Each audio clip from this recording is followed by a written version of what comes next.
Hey, what's up? It's Philip from Easy Tutorials, and let me show you quickly how to convert JPG to PNG in GIMP. I will now import my JPG image. If I drop it, you can see it over here. If I go to image properties, you can see the file type, size in pixels, and so on. File type to be JPG. Okay, close.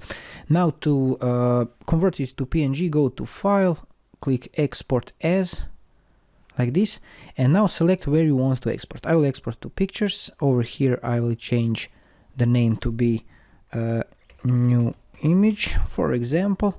And now it's important to do this. Select file type by extension, click it, and find the PNG over here, PNG image, and you can see up here camera roll PNG. Okay, we can rename it later, who cares. Okay, click export.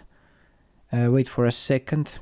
It will ask you to export as a PNG. Just click export. Wait for a few moments, and now if I drag my folder here, you can see that I have JPG and I have a PNG image over here. And this is it. If you find it helpful, let me know in the comments below. Have a nice day and bye bye.